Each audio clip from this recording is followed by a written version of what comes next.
We're doing it live. Hey kids, welcome back to Hopped Up Gaming East. This is episode 7. We're moving, this is still single digits. I don't know what I'm talking about. Dylan's with you here as usual. Oh, we should have figured out which way we're going around the table. I'm Matthew. That's fine. And Josh. Evan. Yeah, so you know the drill. Beer, games, movies, whatever. Everything in between that falls under any of those umbrellas. What are you gesturing to? We'll try one. Oh. Oh.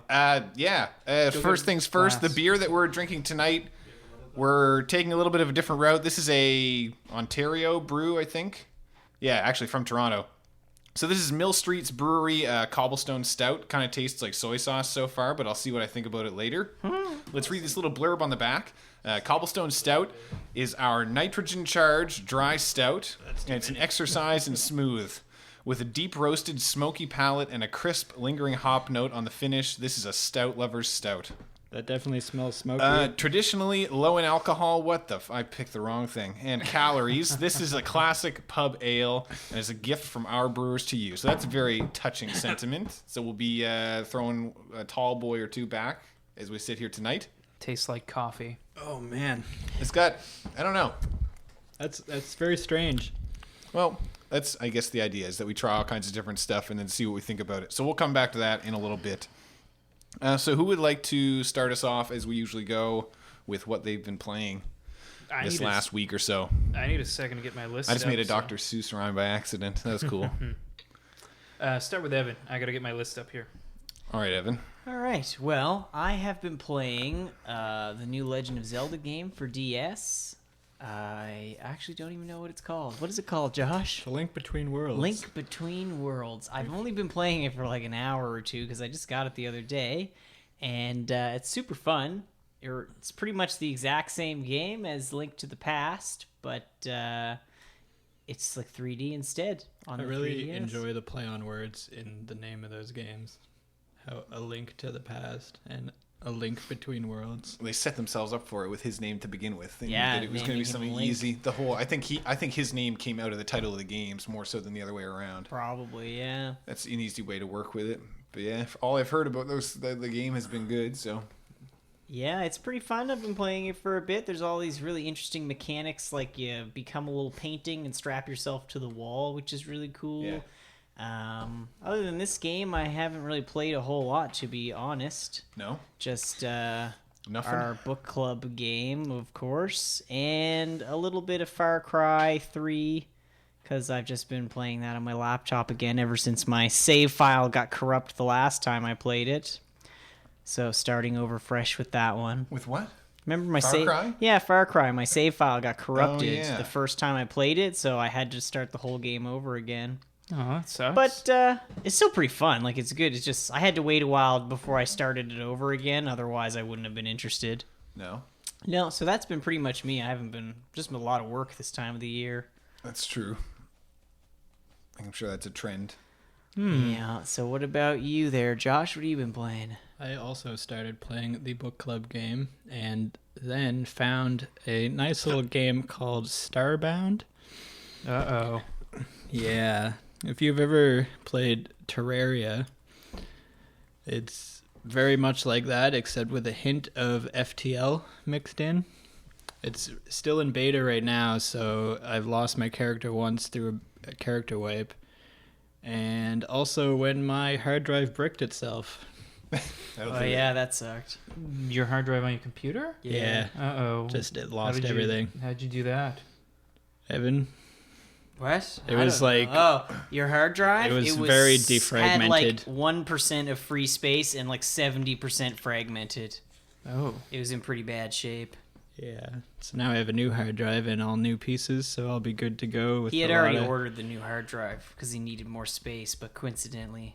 What about the motherboard that you just got there? Is that for it as well? Yeah. Well, the LAN port on my current motherboard doesn't work, so I've been running off of Wi-Fi. Okay. Growth. Yeah. Much like your Starbound village?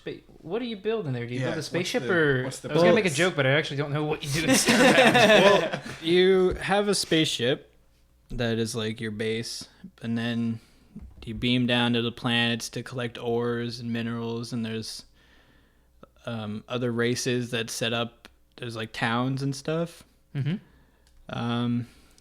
And you can either kill them or like just be friendly with them. A lot of the towns will sell stuff to you, and there's a few quests right at the start right now, but not many as it's still beta. And so you collect the ore, upgrade your armor, visit new planets, visit harder planets, upgrade your map. So it's a little kind of meandering right now, like Minecraft was kind of in its it's beginning. a lot like Minecraft used to be. From what I've heard, because one of the main things that turned me off of Terraria was that it's a little too loose, where it has very tight kind of combat mechanics. The progression of the game feels kind of untidy, whereas Starbound is supposedly a little bit more reliant on actual NPC interaction and like a quest-based system, which is cool, because those kind of games to me get sort of dull after a while, especially since the building aspects that you have in Minecraft, the creative sort of just wandering aspect that I think can go on quite limitlessly, is not really there in Terraria because you're limited to a 2D plane. Yeah. So the interactiveness that you have with whatever you build is lost almost automatically compared to Minecraft. So to have no kind of story-driven structure there was definitely something that it just didn't interest me really. It's really neat because I was starting to feel that like disinterest in the game, but then I traveled to a new planet and there was this whole structure that was never on any of the other planets I'd seen before, and it was quite elaborate. Is there a lot of diversity on the different planets? Like, Yeah. There's I know in Minecraft they have the biomes or Yeah, well it's a whatever. lot like the biomes, except it's the whole planet is the biome. Okay. That's neat. And What does the game look like? Looks like Terraria. yeah, it looks like it 2D is side-scrolling? It is exactly Like a cross-section. Terraria. Oh. Kind of. My understanding it's the same artist for Terraria that's doing the art for Starbound. Which would make a lot of sense because it looks the exact same. Sci-fi Terraria. But also, if you played FTL, it is a lot like that as well in the spaceship section, where they're going to be adding like ship battles. Like you can battle other ships, you can board other ships. They're implementing like stargates and stuff, so you can warp between planets. Can you vent the oxygen from your spaceship? Probably. That's the best part. That's of it. I was gonna FTL. say. There's gonna When you there's just gonna be like suffocate everyone. airless planets and like poisonous planets and stuff.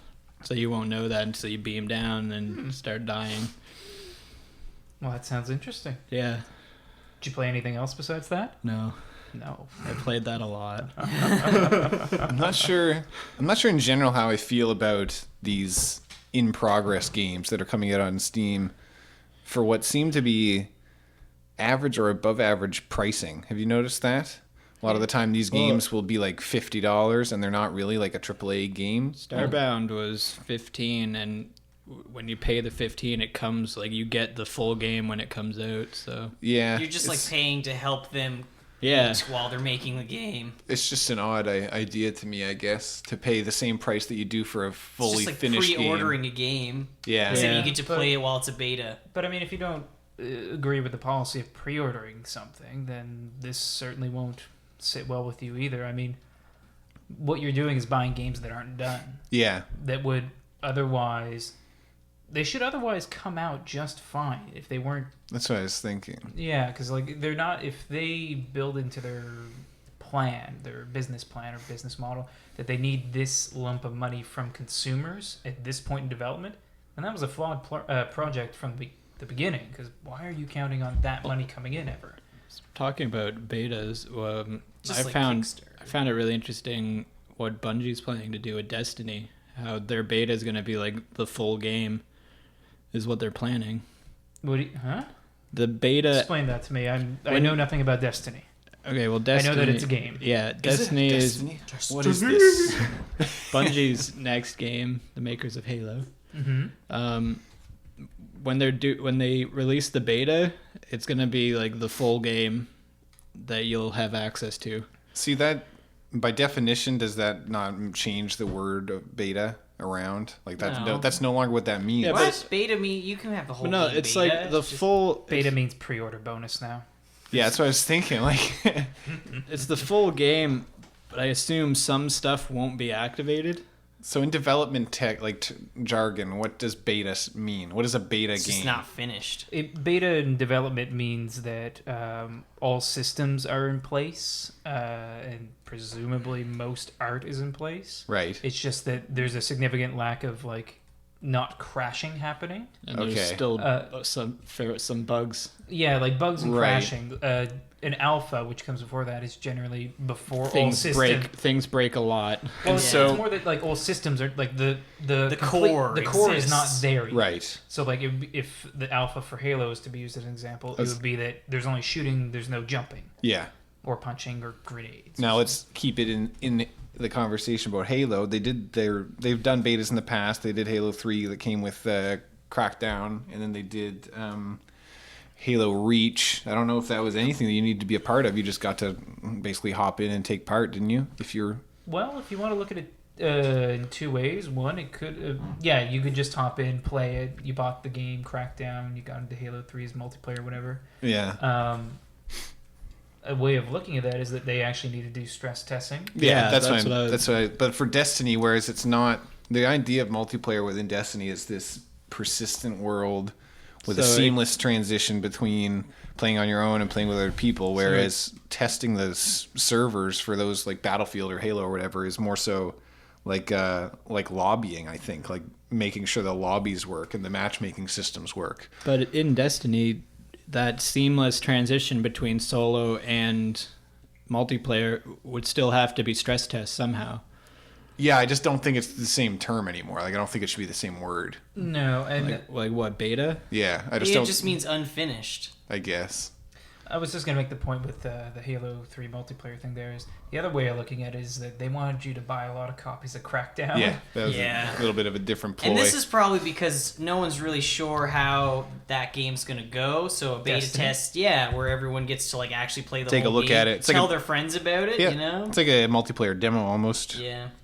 And have you seen much? You haven't seen much on Destiny at all? I know that it's basically Borderlands made by Bungie. And that's Yeah, about it. Bungie wanted to do They a. have cursory sense. That's No, the I idea. was just mad because Oh. I died. No, it's no. You're right, Stones. It is pretty much that. essentially- Just more like realistic. And It's funny gritty. because Bungie wanted to do a fantasy game. They wanted this to be like yeah. heavy fantasy, like knights and rogues and rangers and all that stupid shit. So they took that and decided we don't really know how to do this, so they made it sci-fi. So you have but all those elements. There's still that bit of fantasy in whatever the Titan class, I think it's called, who is still in the big armor.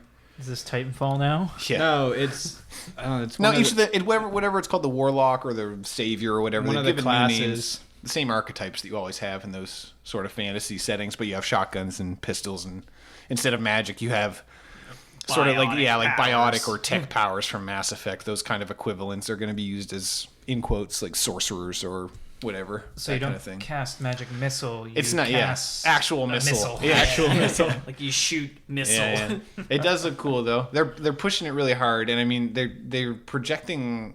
They've given it a life cycle. They're expecting Destiny to have like a 10-year Yeah. plan, which is They want it to be the immediately next World of Warcraft. yeah, which is super bold. But I mean, who knows? Bungie has they've delivered fairly well with what they've done in the past. So I mean, even RuneScape's been around almost 10 Yeah. years now, so Yeah, but pretty that's close.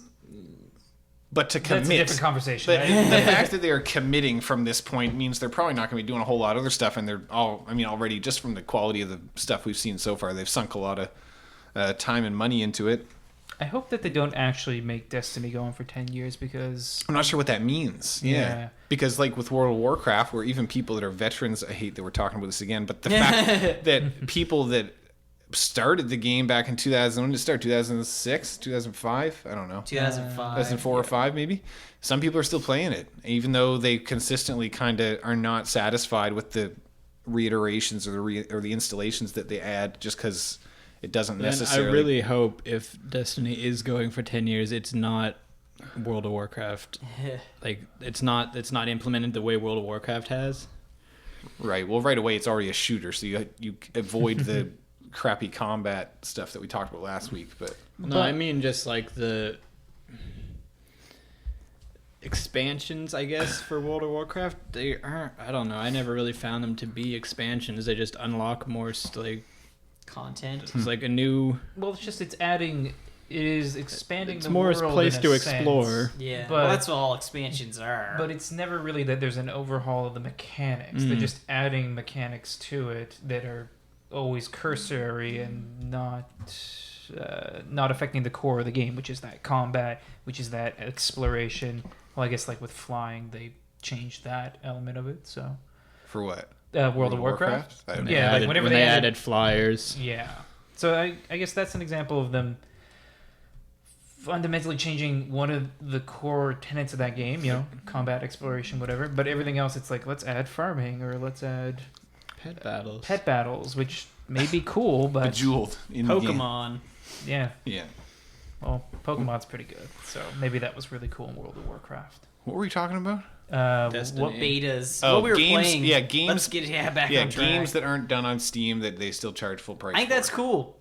Yeah. I think you're buying. It's like buying stocks. You're like buying into a company you believe I is can see making a that. cool product. Yeah. Yeah, but with stocks, like Kickstarter, too. You get something back. Yeah, you do. You get the game. Well, And you I can- get it when it's done. You can No, you still get to possibly- play it the whole And time. you can possibly help make the game better. Yeah, Mm, I think it's cool. eh. It's just like Kickstarter. You see a project you like, you put money into it, and if it works out, it works out. And you I get the find project. I don't The really only think it's difference like with Kickstarter.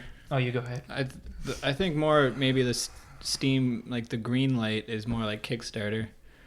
No, because you don't buy anything. You just vote. Yeah. Greenlighting gives them a window to be brought into Steam. The games are usually already done when they're greenlight or in the greenlight process. Yeah. I won't get on about the difference between Kickstarter and early access games, because that's Yeah. a bit lengthy. But Sure. Well, what have you been playing then? well, I got my list up and running in the meantime because I have a terrible memory, so I have to write everything down. Yeah. Yeah, we're getting old. So. So starting at the top of the week, I played more Assassin's Creed 4. It continues to not be bad. Oh my god, good. you right? Oh no. I don't know what happened. Carry on. Keep going. Yeah. Oh, I hope that didn't get in the mic. Oh no, it got on the bottom here. Okay.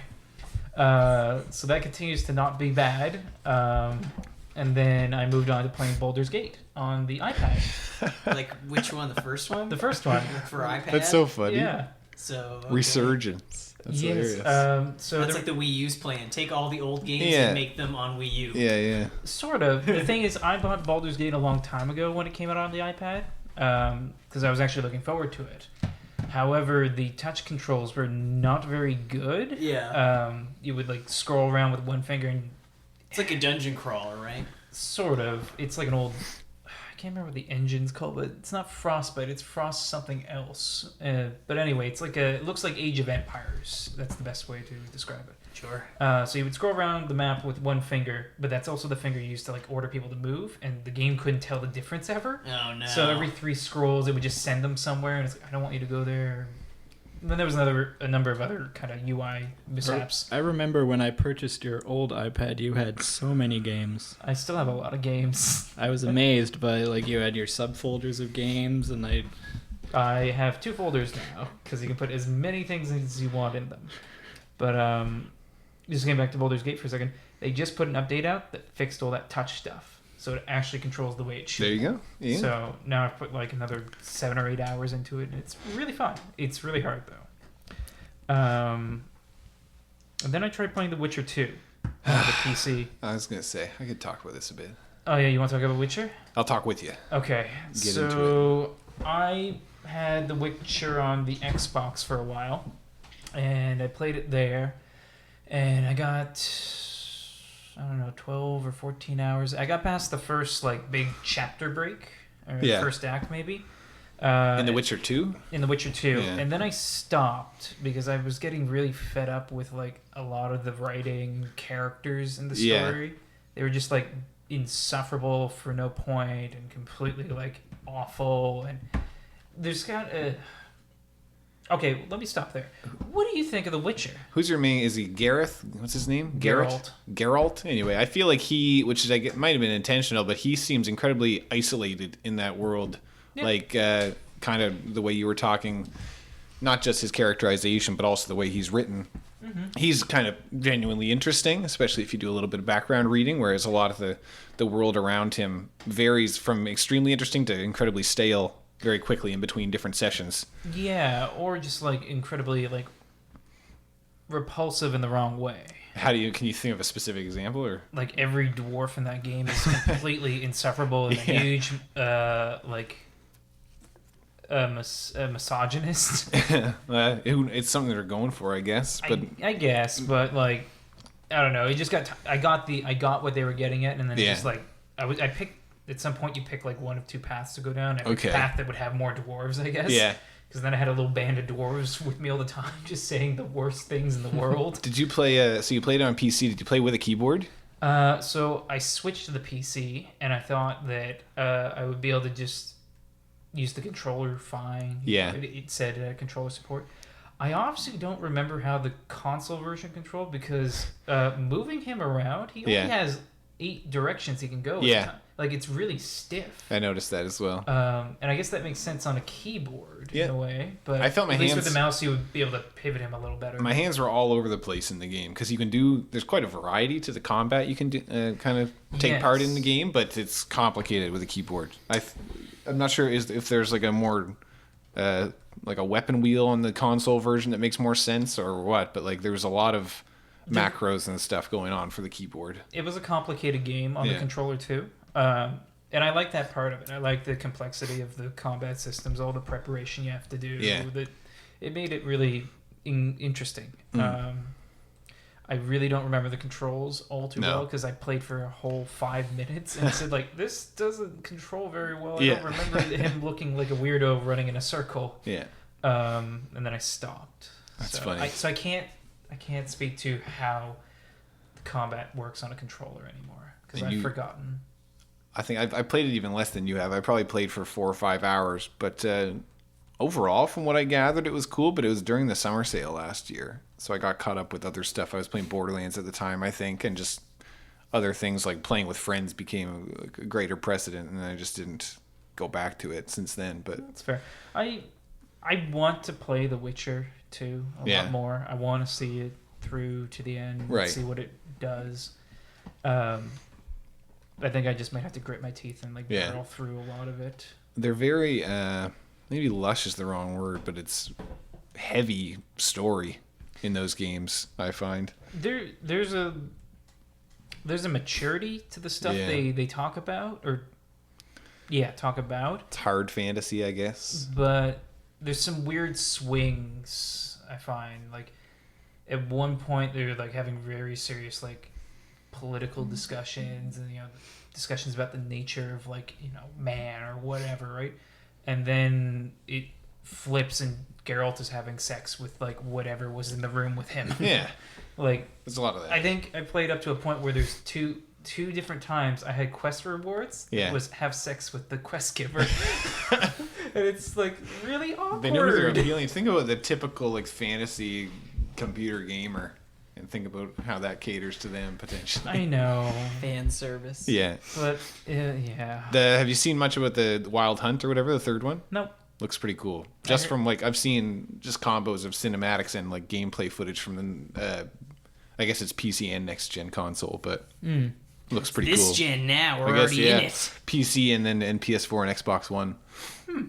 Well, I've only heard that it's like Skyrim. And that's really it. So. Oh, is that good or bad? I don't know. I like Skyrim. I played a lot of Skyrim. I might be okay. Skyrim with is an odd beast. Like the storyline was so bad and so boring. In Skyrim? But like, yeah. Oh. It was too. It's so like there was no creativity in it. It was fucking Norse mythology with different names. There's creativity in that. You think? Well, I think Skyrim's strength is not in anything that has to do with people. Oh yeah. Like when you have like a person frozen in space talking at you, and you're frozen in space, and you can't move, and you're just being told stuff.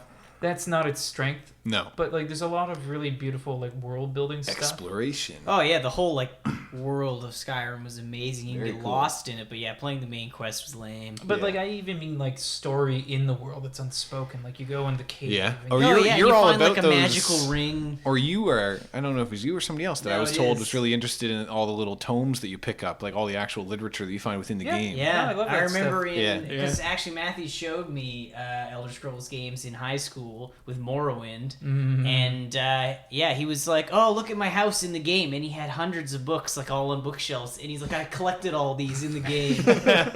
In your bookshelf in the game. Yeah. So then when funny. I started playing, I realized how much of a task that would have been to collect all those books. There's actually a really great short story in Morrowind that you have to collect all the volumes for. Really? And it ends up being like 200 pages or That's something at the end of hilarious. it. It's really...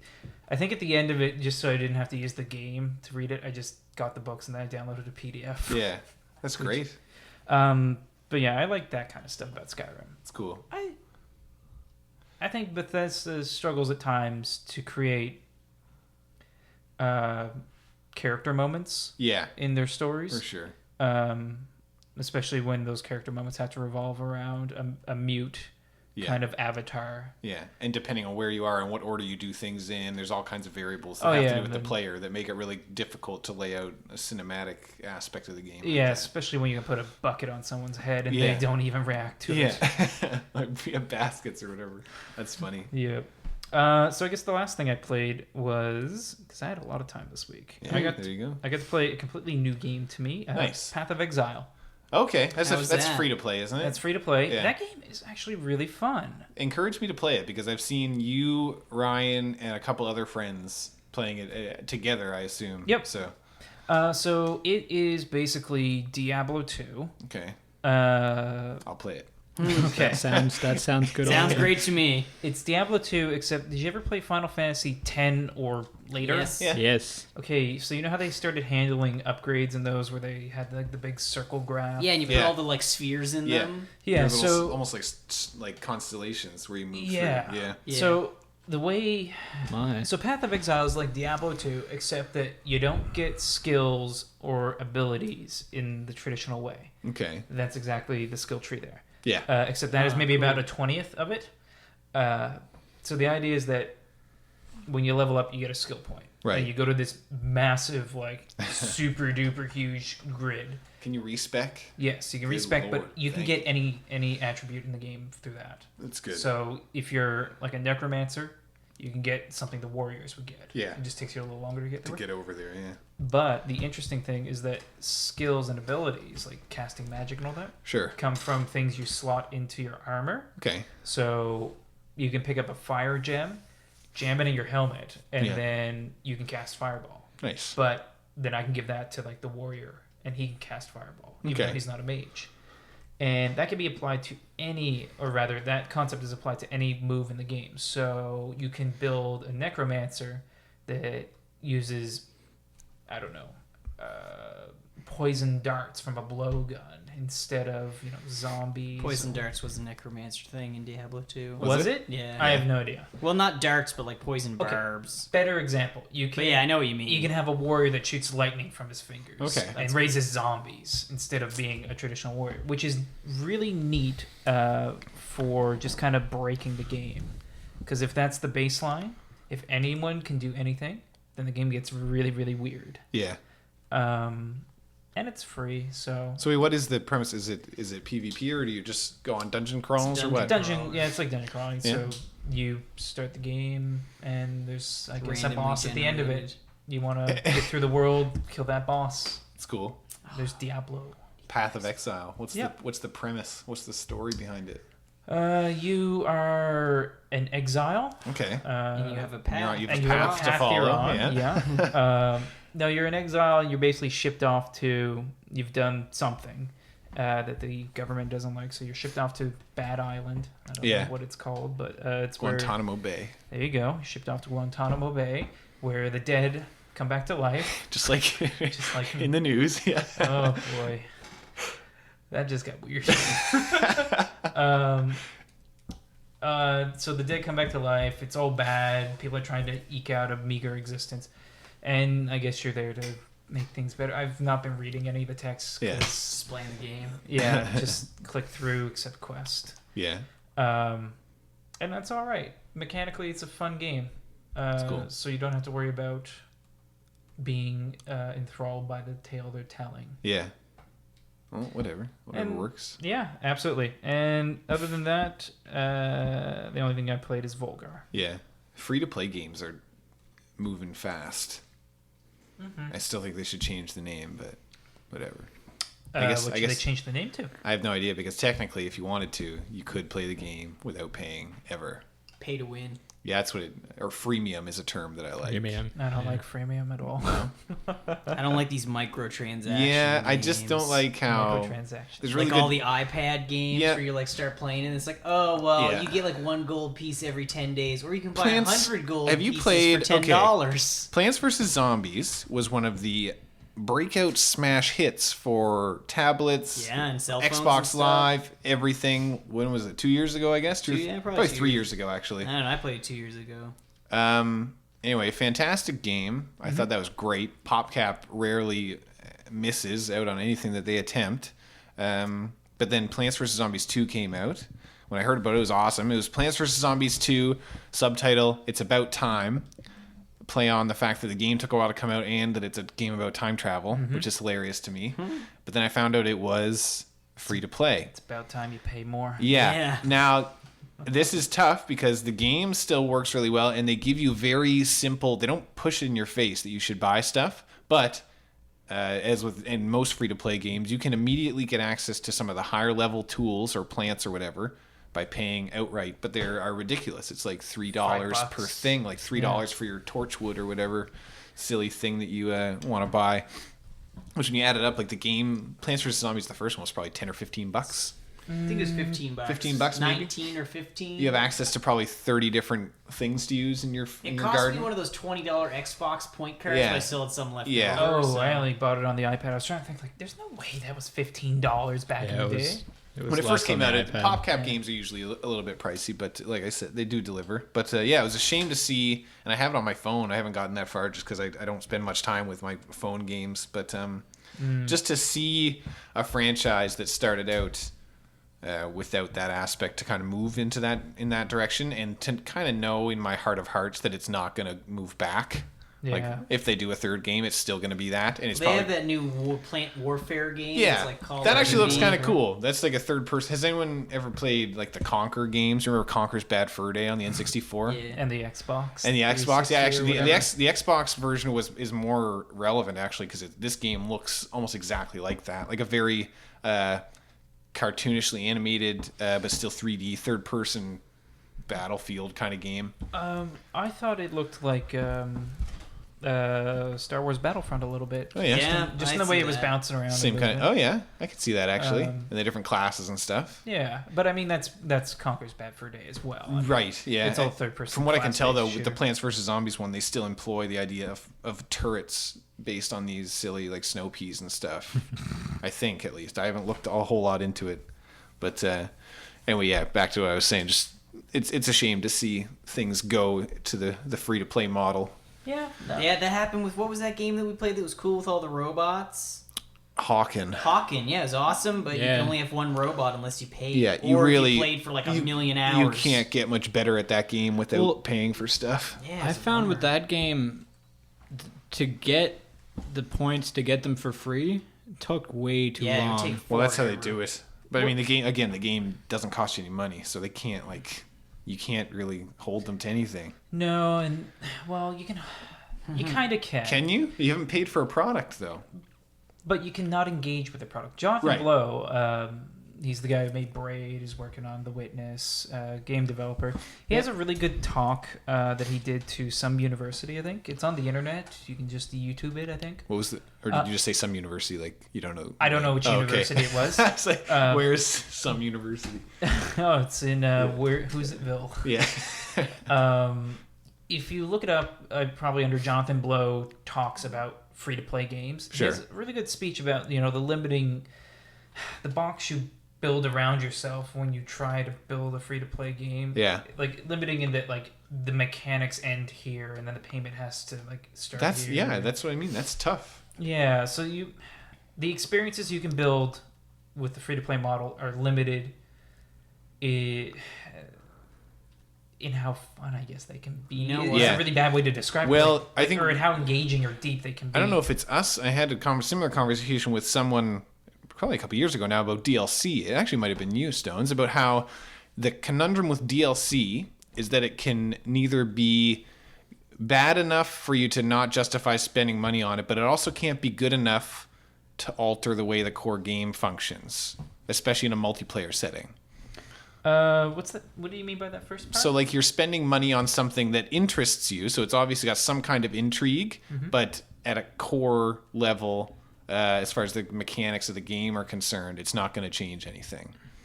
So it's almost always things that are either aesthetics or variations of things that already exist, and you're still plugging like more new money maps into it. or it's more of the same kind of thing. Yeah. new hats. Maps are a little bit different just because especially with games like Halo, where it only puts you with people that have access to that, obviously, because you can't play on them if you don't have the content.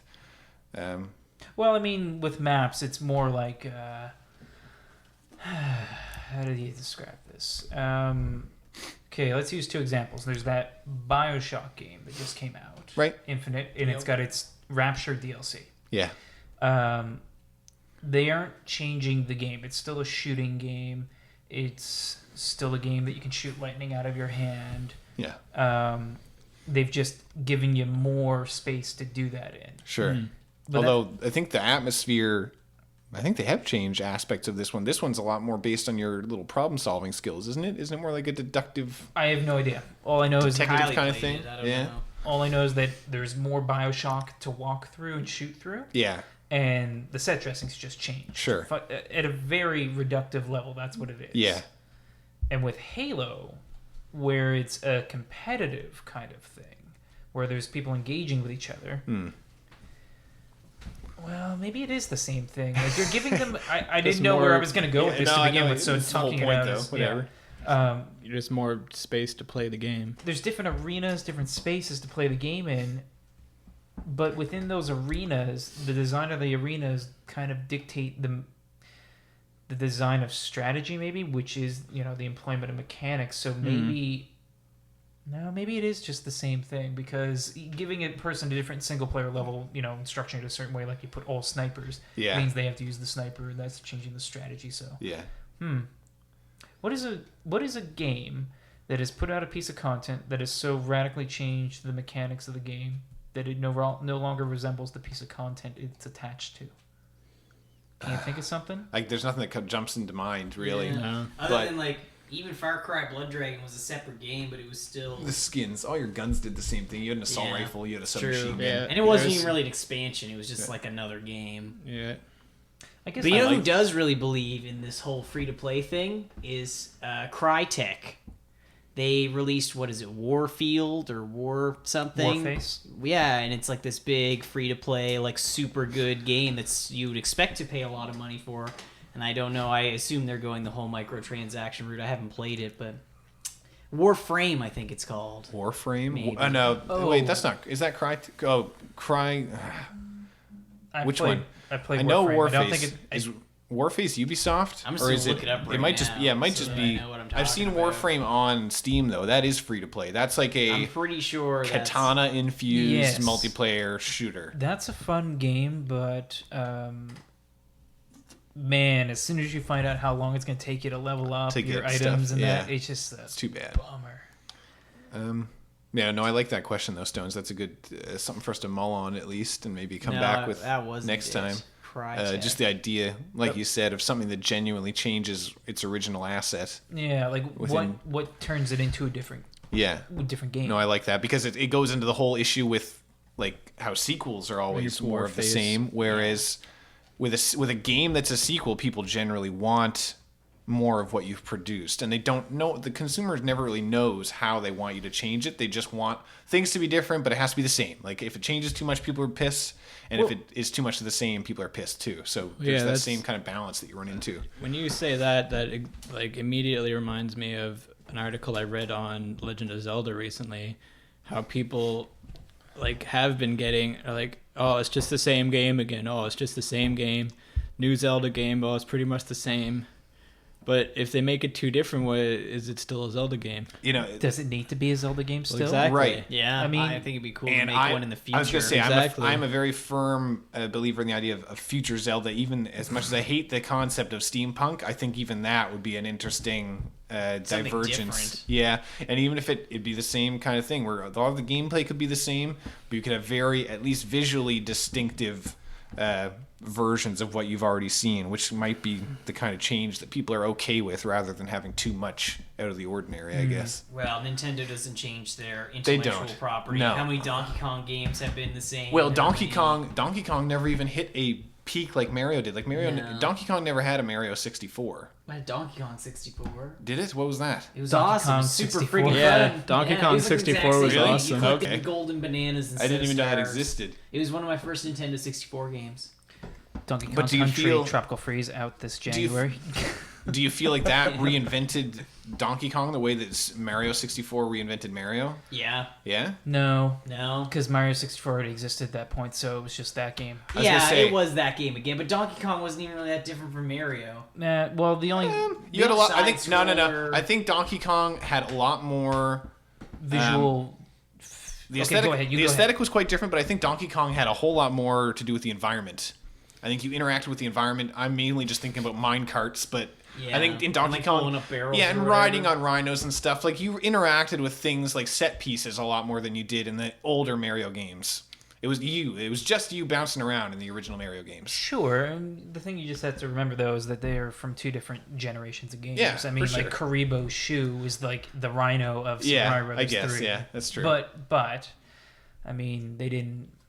Well, I can't speak for them, but I know where you're coming from. Mm. There's a lot more pizzazz and like showiness to Donkey Kong, especially like given the way they designed the visuals in Yeah. the game, which is a very neat process. I don't know if everyone knows, but like they basically made 3D It models. was like of all those things. claymation almost. It looked like I thought. It looks like that. What they did is they made 3D models and then just sampled them Okay. in like a Like rendered them in pix- 2D plane. yeah, they Is rendered it- in 2D plane, then Yeah. like pixel art. Is it not? Yeah. Is it not dissimilar to the like older Mortal Kombat games? No, because those were sprites in actually those? live Was that action rotoscope people. stuff? Yeah, that's Yeah, rotoscope. and then Okay. they like threw it in. But Well, I these guess were like I guess this is just kind they of made a same 3D kinda model idea. and rotoscoped it. Yeah. So. I feel like we're in a time warp. Where did we jump off here? free to play. Free to play? Yeah, to now we're play. on Donkey Kong. And Path of Exile was what you played, right? Yes. Right. So what have you been playing, Dylan? Yeah. Path of Exile is all right. Yeah, okay. I'll play more and check. I'd like to check it out. I'm willing to try. I mean, I tried League of Legends. I'm willing to hop in and see some more of this stuff.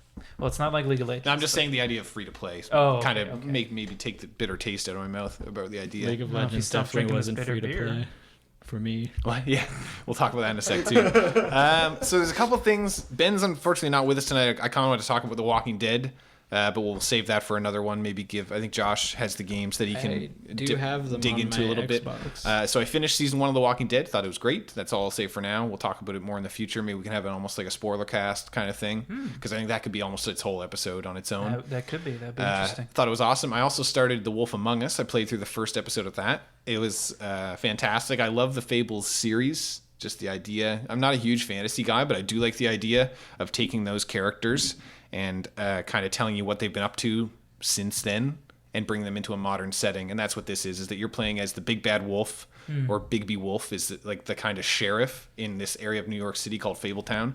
And you have to kind of keep everyone under wraps. You have to make sure all these characters are getting something called a glamour spell that makes them look like a human if they're not a human, like Mr. Toad or your friend Colin, who's one of the 3 little pigs.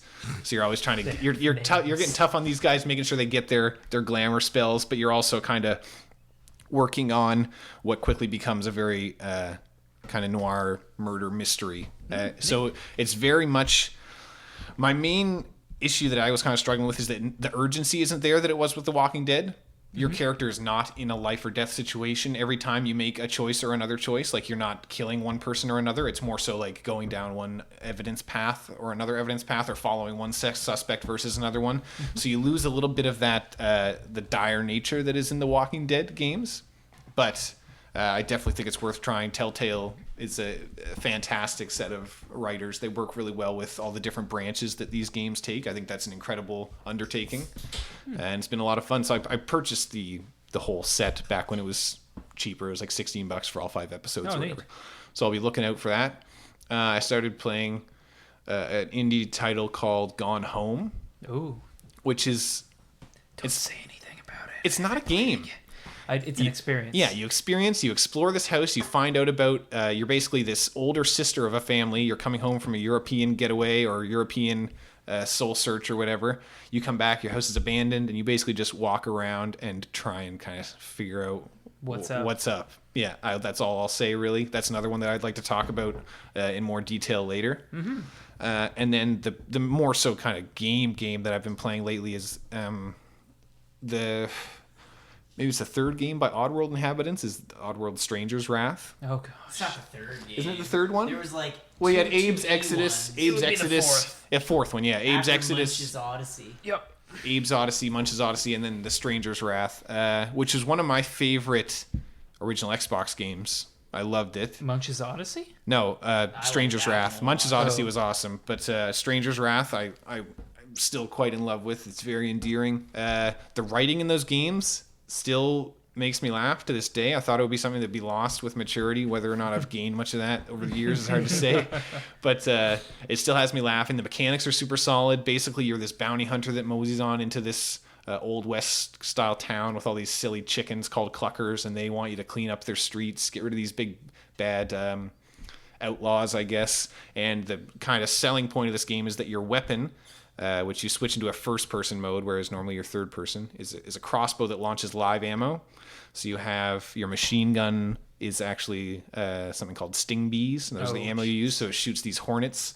You have things called fuzzles, which you can lay as traps, and then when people walk into them, they jump on them and start pouncing on. They're like little Furbies with sharp teeth, basically.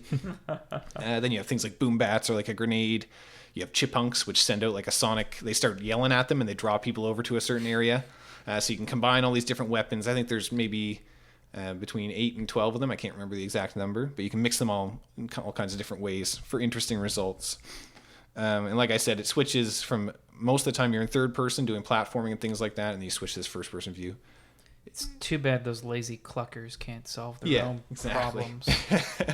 It's a lot of fun though. A lot of fun. You get to buy upgrades and all that stuff. You get to advance and pick up new kinds of ammo. Each of your ammo goes through kind of an evolution where it becomes better and looks different and things like that. And the story, there's one big twist in the game. I won't reveal it. It was a lot more. It's almost 10 years old. I know. It doesn't. Anyway, it's a fun game to get. It's maybe $10 or $15. But yeah, the twist didn't quite hold up the same way it did when I was 14. I was a lot more blown away when I saw that in grade 8 or 9.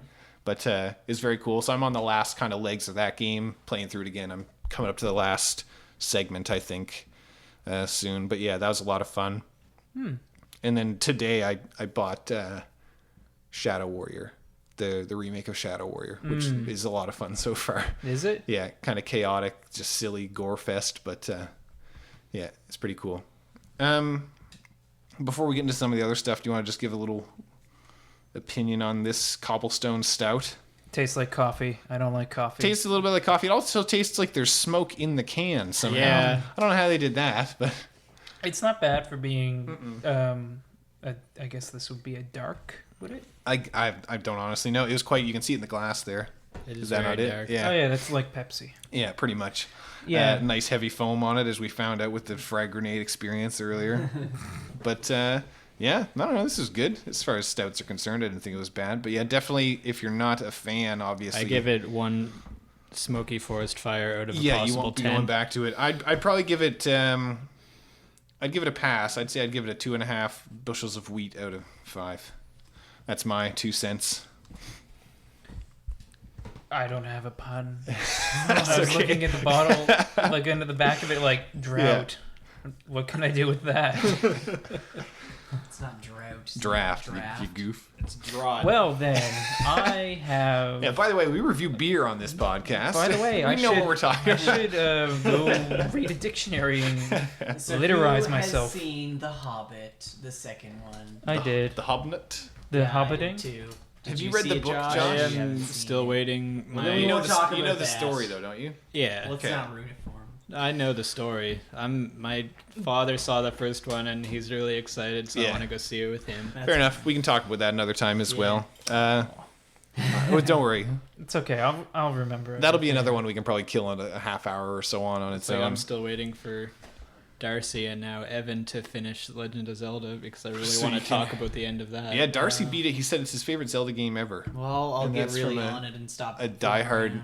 Zelda fan or Nintendo fan. Anyway, one of the things that I saw today, which comes from something that I enjoyed a couple years ago when I was in Jasper, was the new trailer for the Planet of the Apes sequel. which is, what's the name of it? Dawn. The Planet of the Apes. Rise of the Dawn. Yeah. Morning. Confusing kind Rise in the of dawn genealogy of the there. morning for the So Planet this of the is Apes. this is Dawn of the Planet of the Apes. Dawn of the Dusk of the Planet. This of is the the Apes. sequel to the reboot prequel of Planet of the Apes, which started with 2000. Was it 2011 or 2012 when the other one came out? I don't know. I think it's 2011. Anyway, I thought that movie was great.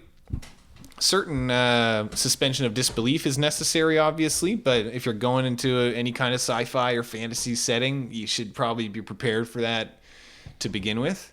But I'm excited. I had a lot of fun with the first one. I thought it was really well done. I think Andy Serkis knocks it out of the park when it comes to any kind of CG motion capture stuff. I think he's from another planet when it comes to that kind of thing. I think he likes to crawl around. Yeah, on his he hands and really knees. does. Tend to be different Yeah, creatures. he. I can.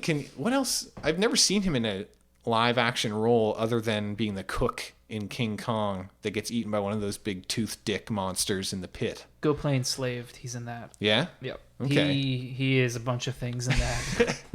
Does he do a Gollum voice? Cause No, but there may or may not be a scene in which he talks to himself. yeah, I believe it. But yeah, I think he does an amazing. The fact that he is literally playing a chimpanzee is quite a testament to his skills as an actor, depending how you want to quantify that. But did everyone see the first one? I did. Yeah. You did see it? Yeah? Yep.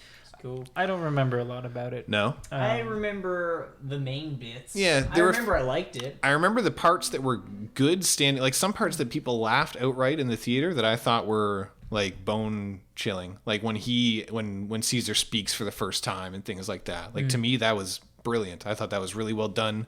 Again, kind of in hand with the quality of the CG and the animation of his character. But I thought that was really cool.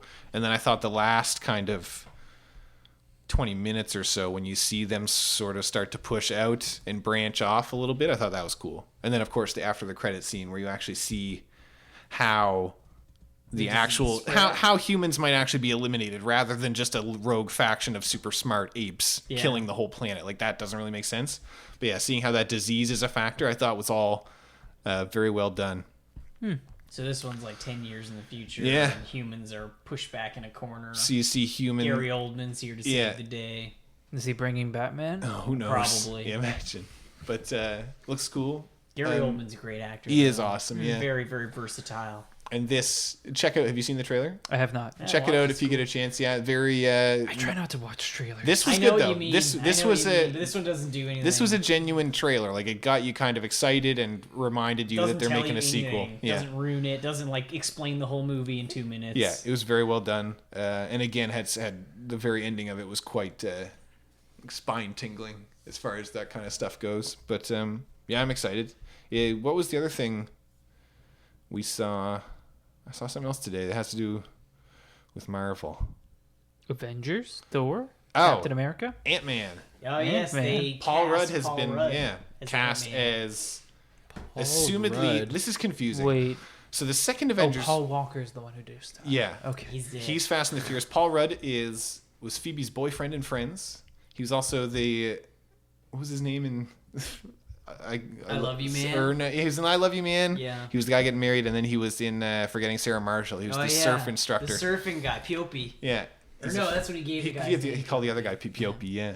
Anyway, he's a funny guy. It's pretty funny. I don't know if Ant-Man's really a funny character. They're bringing him in though, like, and Ant-Man is one of the ones that people are super skeptical about, just because of the nature of he's not very popular and his name is just not very interesting. But I mean, if you have characters like Spider-Man in the same universe, it's all about what their background is and how they're portrayed, I guess. Well, you got to How remember, much dubstep is in the movie trailer. Yeah. Iron Man was not a popular Nope, character at all. at the Robert beginning of Downey this. Jr. just killed brought it. him to life. Yep. Similar to Wolverine. Wolverine was always kind of like a fan favorite, but he definitely was not a middle-aged housewife favorite all across North America Well, he wasn't a very good standalone No. favorite. Well, let's for not me. kid ourselves. It's Hugh Jackman. Yeah, oh yeah, absolutely. But He's the hunky thing. Huge, But I mean- jacked man. Oh my god, I never thought of that. regardless of the fact that 80-inch pecs. regardless of the fact that he's pretty much objectively attractive, he's also he brings a ferocity to that role that is almost better than Wolverine is in the comics. He brings sort of a realism to that character that I think is pretty cool. huge Do you jackass. I was gonna say, It's pretty if you funny. disagree, speak up. stupid. But it's funny. I Yeah. also realized today that Donald Glover, his name is Dong Lover. If you my call him God. Don Glover. People's names. Let's play hopscotch a bit and go back here. Yes. So Ant-Man, this is funny because the second Avengers movie is going to be The Age of Ultron. That's the subtitle. Ant-Man invents Ultron. This is the thing, though. Ultron was originally Ant-Man's like servant to help him with his micro prison that he put like all the bad guys in. Horrible idea. That's not what this movie's about. In this movie, Hank Pym is not the inventor of Ultron, so he doesn't actually have anything to do with the next Avengers movie. So he's not even in it? I don't know how the ordering of the movies is going to go because No, Avengers has started principal photography and this guy just got cast as Ant-Man, right? true. So who knows? Just in time to be in the movie. Yeah, I was gonna say the Avengers 2 might take a while to film. People are speculating though that Ultron might be Jarvis. Yeah, it might be That'd be dumb. Iron I Man's wouldn't want to AI. see that. But because whatever. because in Iron Man 3 they they showed you how he can Move. not possess, but he can use those other suits as an embodiment. So who knows how they'll spin it? I trust Joss Whedon with all of my heart. So I don't always. No? He's made some things I don't like. well, Like what? Firefly Like aside. Firefly. Oh, you better not We say better better, not that. talk the internet's about gonna that. catch on fire if we're not careful. There are people like me. Yeah. They'll send assassins. They're usually killed quite quickly. So I mean, and Ant-Man is actually a pretty relevant character in the kind of animated and comic book version of the Avengers. But again, he's kind of funny to see him brought into this more big Serious AAA blockbuster light. But I remember there was test footage a while ago that was actually quite cool, showing how he shifts his size but keeps his momentum and his mass, which is kind of the idea is that he can shrink super small but still punch you as hard as a full-grown man.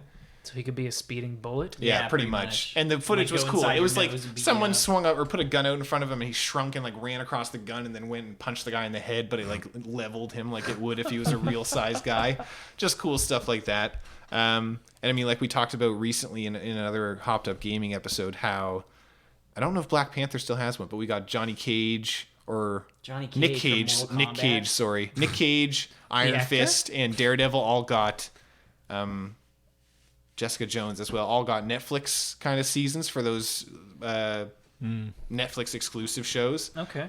Black Panther was going to be there, but they cut him again for some reason. He always gets the shitty end of the He's not stick. an interesting No one wants to character. use him for anything. The funny thing is His that name is Black Panther. Wasn't he Black just like Panther. Batman? Well, Except he another has area? vibranium all over the him. idea, yeah, it's funny because vibranium, I think, was supposed to be was discovered in his super advanced hidden African Yeah. city, Yeah. and That's they what it haven't was talked supposed about to it at be. all. Well, they did in Captain America. They said they used all the vibranium in Yeah, the world to actually, make a shield. that was so funny. We were watching Captain America a little while ago, and they Week bring that ago. up.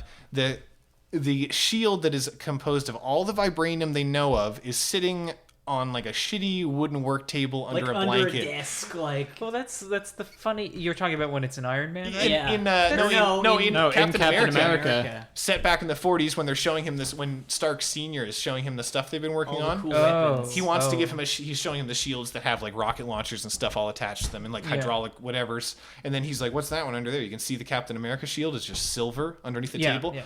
But again, And the he's like, most oh, that's all the vibranium in the world. We made a shield yeah, out of it. and then we I don't know, use it for worry about anything. it. Like it's just stuff like that.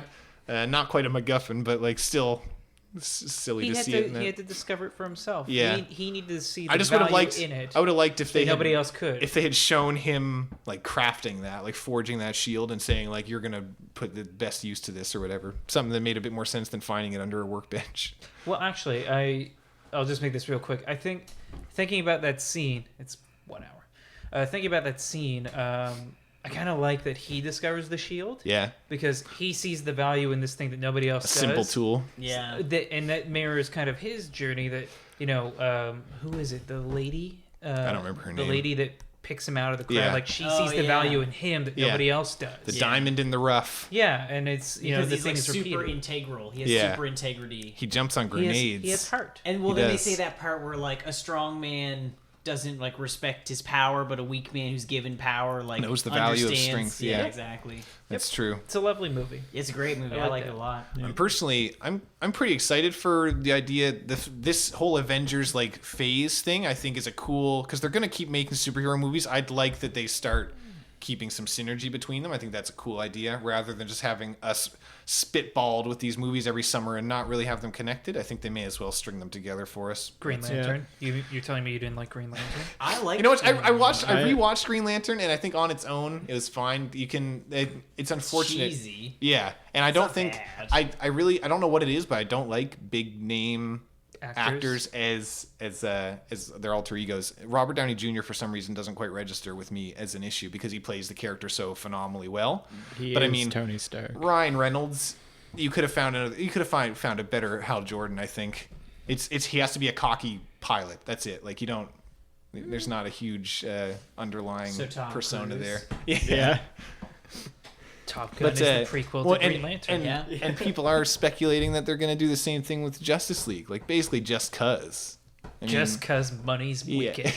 And you know what? It's not gonna be very good. They don't have a solid base. And they have a couple Batman movies. Well, the other thing is that they with the DC IPs, they are taking these characters and making them real, right? They're making them bloody, like they're dirty. Serious. But the Avengers was just fun. Like it didn't matter how you felt about film when you went into that. It was just like fucking like fun to watch. A comic book. Yeah. Almost. Which is kind of what they're probably going for.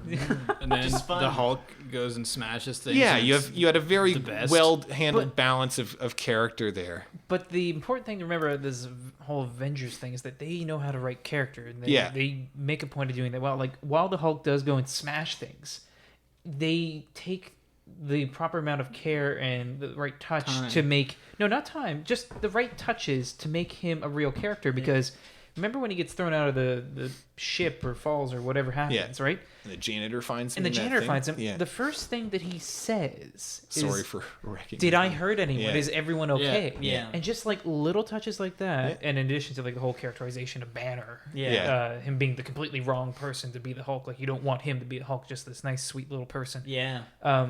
Makes these characters both believable and wonderful and fun to watch. Whereas I don't know if anyone liked Man of Steel or not, but really. I thought it was really heavy-handed. But I mean, I liked it as a movie. I liked the fight scenes and stuff. Yeah, the action was cool. The story was lame. The Jesus archetype is getting so oversaturated with him specifically, with Superman. Like I know that's almost a direct, like his story is fairly close to that, but like this movie was ridiculous. May I make a assertion? Absolutely. The story of Superman is not that of Jesus, but that of Moses. Okay, I can buy that. Because Moses' parents put him in a basket and sent him down the river away to go lead the people one day or something. That makes sense. It's the exact same thing. I just found Superman. In this one, especially there was one scene in particular when he's up in the ship and Jor-El's hologram says like you need to go save them or whatever. Superman leaves the ship, floating out into space with his arms outstretched, like with the sun behind him. I was like, holy fuck. Like, just ease up, dial it down a couple notches. Yeah, he's their Lord and Savior. It's a little on the nose. Yeah. But I like Zack Snyder, and they realized the fighting in a way that I was surprised with how much I enjoyed. I thought the idea of a farm boy that has never had to use these powers before, head to head with aliens that have also never really used their powers to this extent before, was quite, and the way it was so explosive, literally in some points, I thought that was great. I thought the fight scenes were really well handled. I think there's a really long discussion we could have about this movie. That would be really fun, I think. But I'll just say this really quickly. I really liked the whole idea that Zod, was struggling with coming to terms with this new power he got, or needed to bring it into his body. I really like that idea, but while it was a very beautiful movie to watch, especially like all the destruction and blowing up and that, I don't think it made sense for the Superman character to be like, how do I summarize this in like 30 words? I guess I'll shelve it for another time. I'll just say this. No. I didn't like all the big blowing up smashy stuff of it. I thought it was kind of antithetical to the whole like story they're trying to tell about Superman being this like super savior. Because like he saves nobody at the end of it. Superman's always like that. No, he's not. Superman saves like in the comics he makes a huge effort, and like he doesn't. It's all about big now. Everything's big. Like, what's the biggest thing we can wreck? Like, when he lifts up the whole entire, like, oil rig, and it's like, oh, it's so big, he can lift a lot. Those scenes work. Like, once he gets that costume on, he never saves anyone. Everyone He saves 3 people at the end, maybe, but they might have also been vaporized. From who are those people? Eyes. No, they don't show you if they're dead or Zod's not. laser eyes. Who are They those don't- people? Yeah. Why does he care so much one about of the them things now? about that scene is that they don't actually show you if those people survived. Like everyone might have died there except for him. Well, I think He saves I think they're alive at the end. Like it doesn't Yeah. really matter at No. that point. There's like 8.2 million people dead in the In city. I in guess a lot of the literature, he works in the opposite way, where he almost idiotically will always go out of his way to save the cat fall underneath the falling tree and stuff. That's him. But, yeah, I mean, he's the people example people want to be like. But People do get tired of that White Knight as well, especially in this day and age. People harp on Superman for having someone who has no problems because he's so powerful, whereas it's the opposite. well, issue. the way you give Superman problems is not with Kryptonite, but with like They very didn't even humbling use things. kryptonite. Well, it was Not Krypton's yet. atmosphere, which I Yeah. thought was cool. I thought that was a cool touch. I liked that. Yeah, I'd like that touch too. Like thought where that they made were sense. normal people on their planet. But what was I going to say? Yeah, Superman's problems are more so supersized problems that are still relative to him, so that's why they don't seem as dire as they might be. Like Lex Luthor or like Brainiac. Yeah, but like his.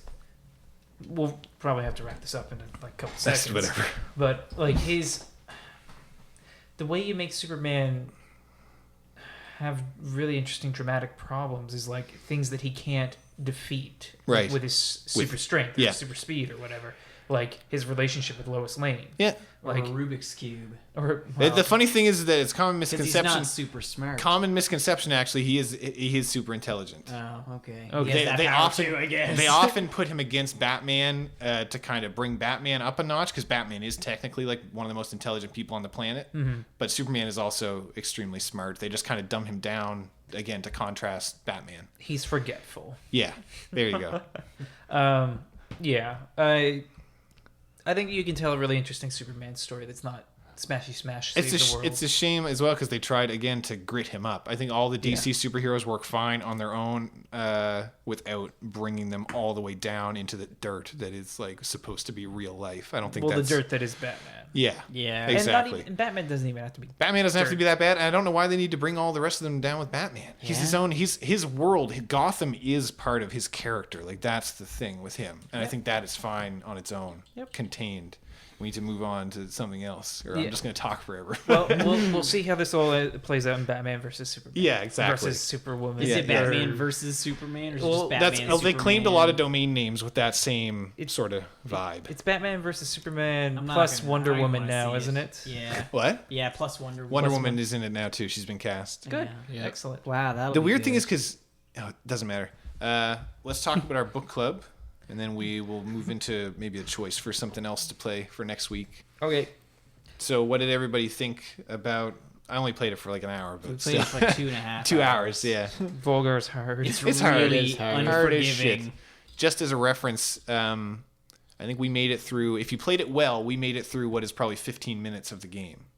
We beat the first level Yeah. and got to the boss, which is I on think. the second I level. think if you played it without dying, you could probably do what we did in 10 or 15 minutes. Yeah, if he didn't die, good luck. That's what I'm saying though. Like as far as the actual stretch of the game goes, we didn't do a whole lot. But you know what? It doesn't frustrate you. Every time you die, you're like, that was my own fault. Yeah. I know Yeah. what to do to fix it. And Interestingly, you just wanna though, keep doing it. they have added things that I assume must be intentional that are very much, for some reason, Simon's Quest sticks out in my head a lot, mainly because of a lot of the problems that it had. But Castlevania attributes, like how when you get hit, you go into a falling animation that can further fuck you up, which Yes. is endlessly you, like, fall frustrating. backwards. Or like how when you throw your spear, you move forward. It doesn't look like it's part of the animation. it's a You just small amount. Yeah, you Yeah. just jut forward enough that it can fuck you up, and how your jump animation. You kinda can't direct yourself in flight. Nope, you can't, and you're always going at 45 degrees. contrasting what we talked about with V was the jump control, or like Super Meat Boy, That where, you can where the move yourself in the air. Yeah, is that you can dodge things in the air. This is just when you hit jump, you've committed Yeah. to that Yeah. arc, and if You're gonna land there. yeah, Yeah. you can swing your sword around, but you're still gonna go in that same Also, path. I liked that there was only two buttons. There was a jump and a fight, and then there's different combinations of like Yeah. roll is like down and that- jump. Down and fight. that Up again- and fight is throw spear. Yeah. That again, Jump I and think fight. Yeah. that is intentionally harkening back to a simpler control scheme. Yeah, because like you could easily Sega Genesis. because an I would say Xbox. Castlevania. This Yeah. game is a Yeah, lot very like This is similar, yeah. hardcore Castlevania Yeah. vibe. Yeah. Your thing, yeah, absolutely. It's fun though. Very it's cool. really fun. Yeah. Yep, I'm it's still very waiting. deliberate. I'll be Yeah. honest. I am a little bit let down. While the music is good, I was expecting a lot more Viking metal, Like while something I was bigger. I playing. think. Yeah. I think like that's heavy metal I guitars. think might be that's its later. only weakness. It's Yeah. not big enough. Yeah. With its sound design, like even the beginning, when you press start and it says, "Go forth, Yeah. Viking" or whatever. Like even the sample for that voice is like kind of not big enough. It Yeah. should be like loud Pumping pounding. you The up. bass. Although I should do just like be some of the blasting. things are there, but they're so subtle. Like when you pick up the helmet, I don't know if it does it with all the armor, but Lightning. when you pick up the helmet, the lightning goes, but in the background there's a guy going like, "Whoa!" Oh, Like, is as the there? lightning Yeah. strikes? Yeah. And then if you fall far enough, when you land, it's like a thunder crack. Oh yeah. It's cool. I was The hoping- first time that happened, I was like, oh. It's cool. I really took me a sec at least to catch on to the way the health works, and I really like how they've implemented that in that your armor is Very disposable visible. and visible. Yeah. Yeah. And that's how you kind of you can visibly see how fucked you're gonna be coming up Yeah. into the next room. You have no shield. You are dead. Yeah, Yeah. basically. Yeah. Good luck. Actually, I got really screwed up on the first boss that you guys couldn't Yeah. get past. Yeah. Rub it in a bit more, Yeah. please. Tell us how hard it was for you. Well, it wasn't very hard. I just got hit right away Yeah. and lost everything. Yeah. Yeah. So then I had to beat him with nothing, and it was like, oh, We didn't Yeah. even like. We Oh, I just to got him, and then fucked. he was I got just like, yeah, I got one hit kill. tsunami'd immediately, and that was it. Yeah. no, it's a, I But like it's cool that that you game. use what you learn. Like quite the boss, you see he has a shield, and you're like, I got to use my like Yeah. arrow things. Yeah. Or like how spears, you fly see out. how his big shield is marred, like there's scars in it from Yeah. cuts and stuff, and you're like, okay, I can probably do something there. I really like how the game is very deliberately teaching you stuff Yeah. at every moment, Mega especially the Man's for first, you. Very like Mega Man. especially Yeah, the first very like 10 Mega seconds Man. of each Yeah. level, like where you.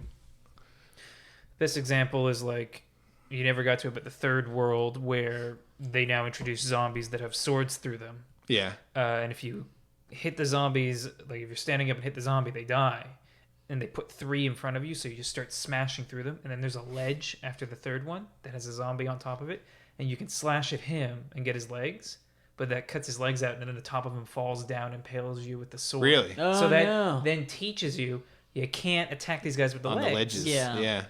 Because they'll just drop down and kill you. Yeah. So you can't do that duck attack that you used so In- faithfully with the Yeah. lizard men. Exactly. The lizard but men. right after those guys, they introduce the guys who can only be killed by hitting them in the legs. Yeah. So wait, do they have big shields? They have big shields. Okay. So you can only Ah. kill them by hitting them in the legs. And then they Clever. start putting them together. And Yeah. it's like, Now, and in that same kind of concept, we've found some ways. I, in particular, found a very effective way to kill the 2-hit lizards by combining the somersault and then a down attack. The like double jump and then down Yeah. strike. You do a flip and cut them, and then you do a down strike right after that. It leaves you right there, so you're not like you don't like jump into the fray or anything.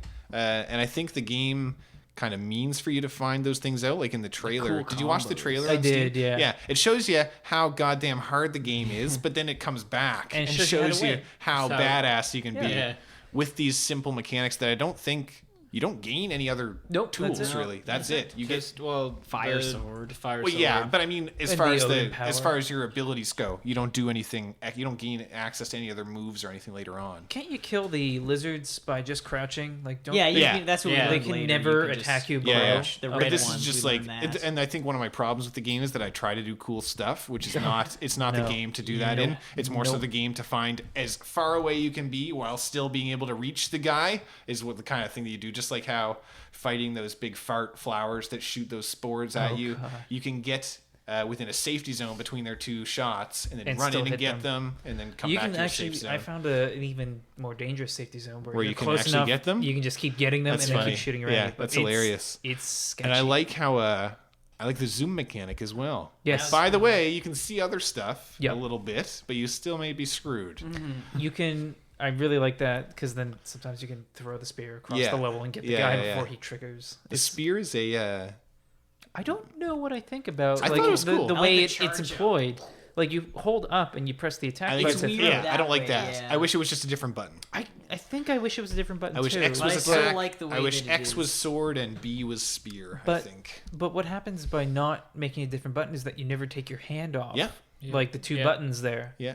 Which Do you don't know. just by poll here? Who uses the D-pad? Nope. No. So I'm alone with that. I was using the Yeah, D-pad. I didn't think- Yeah, just because I wanted. I mean, I haven't fiddled around with the thumbstick. I just as soon as I saw that that's how the controls worked, I wanted to make sure that I had as much like precision as possible. But with a third-party Xbox controller, your D-pad isn't really It's a little that hit and reliable miss. to begin with. So maybe I will try the thumbstick. I did find sometimes I would hit the wrong direction, Right? and that would fuck me up. Was that not just panic? It was often panic. Yeah. Panic, But, lost the fire sword. Yeah, funny. exactly. But when you get the first checkpoint and you have to slide down the hill when the darts are shooting at you, Yeah. Oh, that's I always a good found part. a few times at the bottom I do a roll instead of a jump, Okay. just because I was hitting the wrong button. Nice. The coolest part about that slide down there is if you have the metal The metal shield. shield, you Yeah, block you can everything. Ting, ting, ting. Whereas if you Yeah. don't, you have the wooden shield that goes tuk tuk gone, and Yeah. then like you, Another one of those teaching moments Yeah. though. That's like where you'll finally learn that the wood shield only lasts 3 hits. or Same with whatever. Evan pointed out climbing up the rope. A lot of like there was one point where by default, if you jump onto the rope, your back is facing the wall above you, and as you climb, dart launchers appear, and you'll notice that as long as the shield is facing that direction, it'll protect you. Yep. Again, if it's the hammer shield or whatever. Not the wood. Not the shitty little wooden one. So you've made it. How far have you made it? Because you're the farthest. We haven't beaten the first boss. I got to the 3rd level. Really? So, well, okay. Like right after the boss. So each level is like the adventure big level crystal and thing? then the boss level. So each level is 2 parts. Okay. So I got past where you guys were, did that again in a different world, and then I'm at Jesus. the 3rd one now. That's impressive. So you're So at you've the beaten third 2 boss? bosses? I'm at the level. So again, it's 2 parts. There's the adventure one, and then the one that gets you to a boss. I'm Yeah. at the adventure part of the 3rd world. Okay. So you've done 5 levels? I've done 5 levels. Yeah.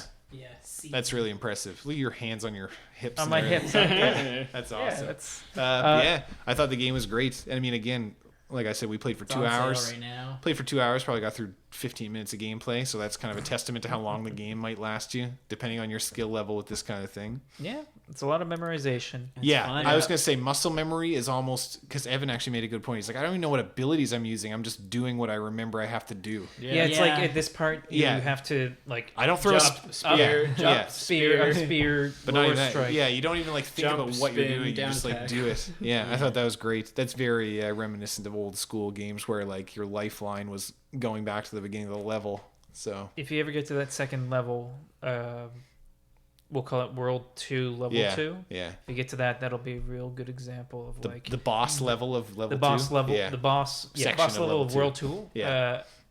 That'll be like a testament to the muscle memory thing. Yeah. Like you have to do these things, Well, these orders actually, to get to here. The part efficiently. in the ascent to the first boss where you have to jump around those platforms and there's a red lizard man chasing you was big for that for me. Or the opposite actually, where there wasn't muscle memory, you actually had to think on your feet because they were jumping all over the place. And then there was that spore launcher over on the left.